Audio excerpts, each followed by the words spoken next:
Guys, in today's video, we're going to be talking about the friction zone. No, that's not when you're in an argument with your spouse or your significant other. Guys, my name is Rick and this is the HD Vibe channel. In today's video, we're going to be talking about the friction zone in terms of what is it? How do I find it on my motorcycle? When do you use the friction zone? And how to use that friction zone when you're practicing those slow speed skills. So let's get out to the range and get into all that, plus a little more, right after this.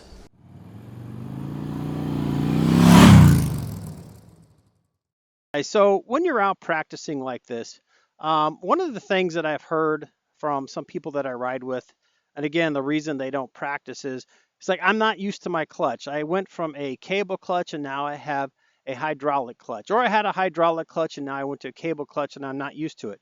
So what that tells me is, they don't understand or haven't figured out where the friction zone is on their bike.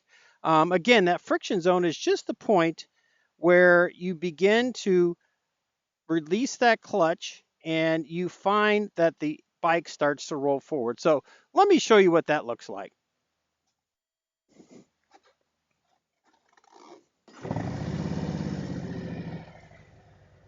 Okay guys, so for demonstration purposes, I'm going to show you what friction zone looks like on this bike. Again, this is a 2023. It does have the cable clutch, not the hydraulic. So again, friction zone, you'll see my hand moving here and the bike begins to roll. So one thing you can do to alleviate that fear of dropping the bike is really go out and practice that friction zone. And how you can practice is just roll that bike forward, let the friction zone pull that bike forward, and roll it back, and friction zone going forward, squeeze that clutch in, roll back on your heels, and go forward.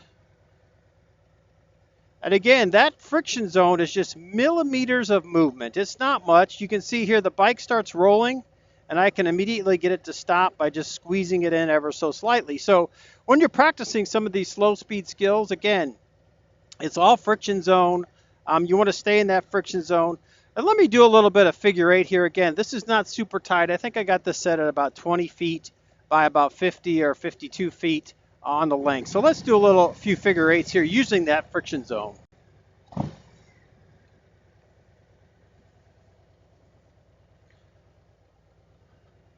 All right, so I'll come into the box here on the right side. I'm looking up range, and now I'm going to turn my head all the way as far as I can. Use that friction zone, a little bit of throttle so that engine doesn't chug. And the same here, I'll look back over my right shoulder, keep looking, and really head that bike toward the middle. Get back down to the end here and turn those bars again, and head and eyes will follow. And now we'll use that friction zone and come back here to the middle.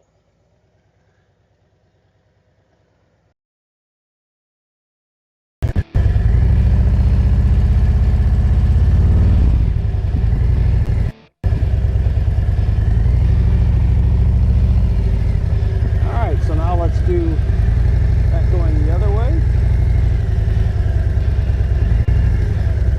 Get up here on the flatter part of the parking lot here. And again, I'm nowhere near full lock, but again, I'm just keeping that nice steady throttle. This is probably maybe a 20-foot circle I'm doing right now. If I really wanted to tighten it up a little bit, I use a little rear brake and drag it at that point. And then we'll go around this way, switch it up, do a circle to the left here. And again, you want to practice this going both ways, as you don't want to get too used to only be good going one way. Oftentimes we're always better going to our left because we're typically making U-turns to the left here in the US. Guys, if you want to alleviate the fear of dropping your bike and put some protection on your bike, I suggest you go check out motorcycledropguards.com. You get drop guards for your front crash guards, your saddlebag guards, and a protection for your primary cover. Again, check out motorcycledropguards.com. I will have a link down in the description, as well as use the code HDVIBE2024 to save 30% off. So go check out the website, check out how hard you can drop your bike and still get no damage by putting a set of these motorcycle drop guards on your motorcycle. Then maybe you come down here, see if you can stay in the cones. Don't do a figure eight, just go back and forth. Do a little U-turn. So let's up. Probably 18 feet right there. I'm inside that cone, well inside that cone, and that may be even a 16. And it's not all that difficult. I'm not even going full lock. It's just controlling that bike with that throttle and friction zone control. See if we can do it again here. So that's pretty good going to the left. So now let's see what I can do going to the right. Again, we're typically not as good going to the right, but let's make a right-hand U-turn here. See what I can do. Yeah, it's probably 18 feet, I would guess.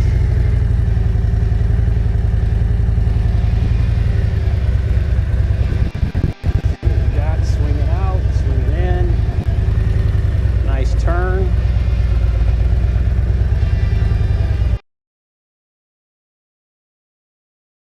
All the way out in these parking spots, swing around, and then turn my head nice, and repeat going back the other way. Again, just little fine movements on that friction zone.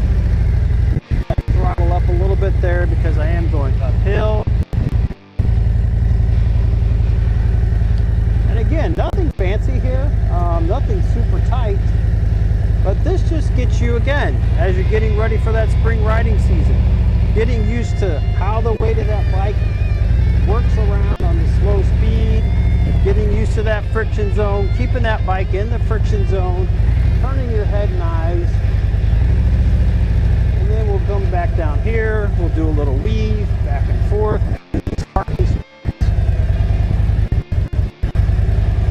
and finish up there. Back into a figure eight here. Again, picking up a little bit more speed.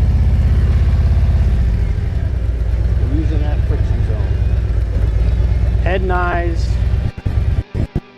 And even in some cases, I'm exaggerating here, looking way over my left shoulder, and then looking way over my right shoulder.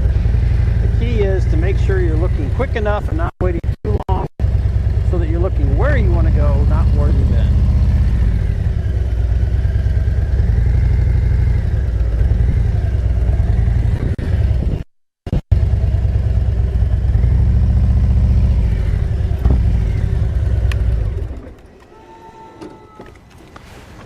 So that's a few things you guys can practice. Again, it's not rocket science. It's just, again, getting used to that friction zone, getting used to turning your head and eyes, and throttle control. You don't want to rev that throttle way up because they'll basically get that engine too hot. And the other thing with these only air-cooled engines like I have on this, if you do that after a while, you got to let these engines kind of rest and cool down. So it's always good, guys. Get out before that spring riding season kicks off, especially if you haven't been able to ride, you're in the Midwest like I am, and get some practice in. It'll pay dividends, and especially if you're riding with others in a group, they'll appreciate that you have practice, and hopefully they have practice as well. So that's it, guys. We learned how to find the friction zone. We talked about what is the friction zone. We did some practicing, things that you guys can do out on a simple school parking lot like I did to practice that friction zone and make you more confident on your bike. So guys, if you got some value out of this video, please give it a thumbs up. Also consider subscribing to the channel by hitting that icon right down here. That really helps out the channel. Also consider sharing this with your friends so that like-minded individuals may learn just a little bit more about the friction zone. Also, don't forget to hit the bell icon and select all so you get notified every time I do put out new content. I have over 200 videos on tips, tricks, rides, reviews, and installs on Harley Davidson touring motorcycles, and some of these riding tips that will help you as you get tuned up for this spring riding season. And if you would, guys, leave some comments down below. Let me know what you think about this. And also, don't forget, as we mentioned in the middle of the video, go check out motorcycledropguards.com and use that significant 30% exclusive discount code that you get here on the HD Vibe channel. Again, that's HD Vibe 2024, no spaces, all capitals. Save 30% on those drop guards. So guys, with that, I want to leave you with this thought. Life is short. Get out and ride the bike.